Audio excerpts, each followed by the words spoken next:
नमस्ते दोस्तों, स्वागत है आपका हमारे चैनल पर। आज हम आपको ले चलेंगे एक ऐसी दिव्य यात्रा पर जो हमें जीवन के गहरे रहस्यों से परिचित कराएगी। यह यात्रा है भगवान श्री कृष्ण के जीवन की, जिनकी लीलाएं और उपदेश आज भी हमें प्रेरित करते हैं। तो चलिए शुरू करते हैं भगवान कृष्ण की अद्भुत कहानी, उनके जन्म से लेकर उनके महानिर्वाण तक। द्वापर युग की बात है, जब पृथ्वी पर पाप और अत्याचार बढ़ रहे थे। मथुरा के राजा उग्रसेन को उनके ही बेटे कंस ने कैद कर लिया और खुद सिंहासन पर बैठ गया। कंस एक क्रूर और अत्याचारी राजा था, लेकिन उसे अपनी बहन देवकी से बहुत स्नेह था। देवकी का विवाह वासुदेव से हुआ।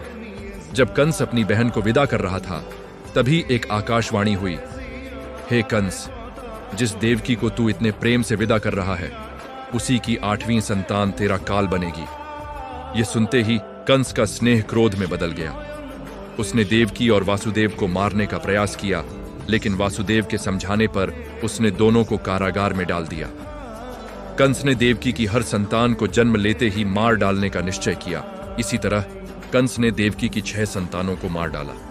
7वीं संतान के रूप में शेषनाग के अवतार बलराम आए, जिन्हें योगमाया ने वासुदेव की दूसरी पत्नी रोहिणी के गर्भ में स्थानांतरित कर दिया। फिर वो घड़ी आई जिसका सबको इंतजार था। भाद्रपद मास की कृष्ण पक्ष की अष्टमी तिथि को घनघोर अंधेरी रात में मथुरा के कारागार में देवकी की 8वीं संतान के रूप में भगवान विष्णु ने स्वयं श्री कृष्ण के रूप में अवतार लिया। उनके जन्म लेते ही कारागार में दिव्य प्रकाश फैल गया। पहरेदार सो गए और बेड़ियां अपने आप खुल गईं। आकाशवाणी ने वासुदेव को निर्देश दिया कि वे इस बालक को तुरंत गोकुल में नंद बाबा के घर छोड़ आएं, जहां यशोदा ने एक कन्या को जन्म दिया है। वासुदेव ने कृष्ण को एक टोकरी में रखा और उफनती यमुना नदी को पार करने निकल पड़े। यमुना नदी भी भगवान के चरण स्पर्श करने के लिए आतुर थी। शेषनाग ने अपने फन से कृष्ण को बारिश से बचाया। वासुदेव ने कृष्ण को यशोदा के पास सुला दिया और उस कन्या को लेकर वापस कारागार आ गए। जब कंस को इस 8वीं संतान के जन्म का पता चला, तो वह उसे मारने आया। जैसे ही उसने कन्या को पत्थर पर पटकना चाहा, वह देवी योगमाया के रूप में प्रकट हुई और बोली, मूर्ख कंस, तुझे मारने वाला तो गोकुल में जन्म ले चुका है। इसी तरह कंस ने देवकी की 6 संतानों को मार डाला। 7वीं संतान के रूप में शेषनाग के अवतार बलराम आए, जिन्हें योगमाया ने वासुदेव की दूसरी पत्नी रोहिणी के गर्भ में स्थानांतरित कर दिया। फिर वो घड़ी आई जिसका सबको इंतजार था। भाद्रपद मास की कृष्ण पक्ष की अष्टमी तिथि को घनघोर अंधेरी रात में मथुरा के कारागार में देवकी की 8वीं संतान के रूप में भगवान विष्णु ने स्वयं श्री कृष्ण के रूप में अवतार लिया। उनके जन्म लेते ही कारागार में दिव्य प्रकाश फैल गया। पहरेदार सो गए और बेड़ियां अपने आप खुल गईं। आकाशवाणी ने वासुदेव को निर्देश दिया कि वे इस बालक को तुरंत गोकुल में नंद बाबा के घर छोड़ आएं, जहां यशोदा ने एक कन्या को जन्म दिया है। वासुदेव ने कृष्ण को एक टोकरी में रखा और उफनती यमुना नदी को पार करने निकल पड़े। यमुना नदी भी भगवान के चरण स्पर्श करने के लिए आतुर थी। शेषनाग ने अपने फन से कृष्ण को बारिश से बचाया। वासुदेव ने कृष्ण को यशोदा के पास सुला दिया और उस कन्या को लेकर वापस कारागार आ गए। जब कंस को इस 8वीं संतान के जन्म का पता चला, तो वह उसे मारने आया। जैसे ही उसने कन्या को पत्थर पर पटकना चाहा, वह देवी योगमाया के रूप में प्रकट हुई और बोली, मूर्ख कंस, तुझे मारने वाला तो गोकुल में जन्म ले चुका है। अब शुरू होती है कृष्ण की बाल लीलाएं। गोकुल में नंद और यशोदा के घर आनंद छा गया। कृष्ण का बचपन शरारतों और चमत्कारों से भरा था। माखन चुराना, गोपियों को सताना और अपने मित्रों के साथ खेलना उनकी दिनचर्या थी।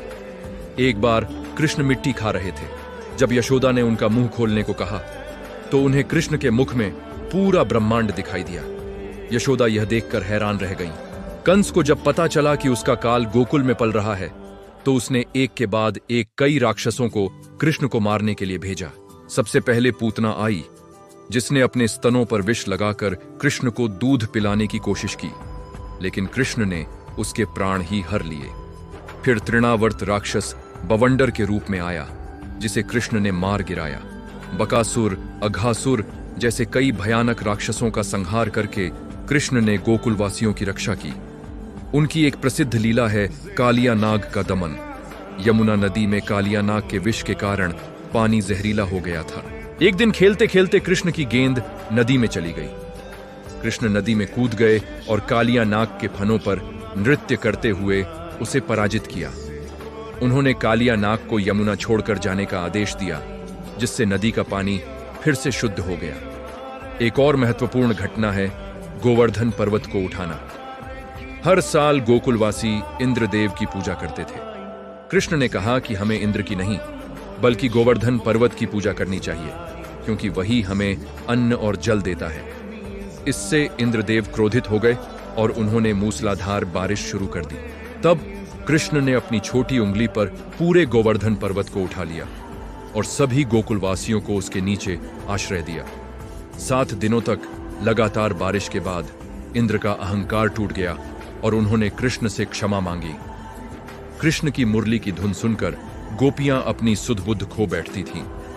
उनमें से राधा का स्थान सबसे विशेष है। कृष्ण और राधा का प्रेम आत्मिक और दिव्य था। उनकी रासलीला सिर्फ एक नृत्य नहीं बल्कि जीवात्मा का परमात्मा से मिलन का प्रतीक है। राधा कृष्ण का प्रेम आज भी भक्ति और समर्पण का सबसे बड़ा उदाहरण माना जाता है। जब कृष्ण बड़े हुए तो अक्रूर जी उन्हें और बलराम को मथुरा ले आए। मथुरा में कृष्ण ने अपने मामा कंस के भेजे गए बलशाली पहलवानों चाणूर और मुष्टिक को पराजित किया और अंत में अत्याचारी कंस का वध करके अपने नाना उग्रसेन को फिर से राजा बनाया। उन्होंने अपने माता पिता देवकी और वासुदेव को भी कारागार से मुक्त कराया। इसके बाद कृष्ण और बलराम ने सांदीपनी ऋषि के आश्रम में जाकर शिक्षा ग्रहण की। कृष्ण ने मथुरा के बाद द्वारका को अपनी राजधानी बनाया, जो समुद्र के बीच में स्थित एक भव्य नगरी थी। यहीं उनका विवाह रुक्मिणी से हुआ। रुक्मिणी का भाई उनका विवाह शिशुपाल से कराना चाहता था, लेकिन रुक्मिणी मन ही मन कृष्ण को अपना पति मान चुकी थी। उन्होंने कृष्ण को एक पत्र भेजा और कृष्ण ने आकर उनका हरण कर लिया। कृष्ण के जीवन का सबसे महत्वपूर्ण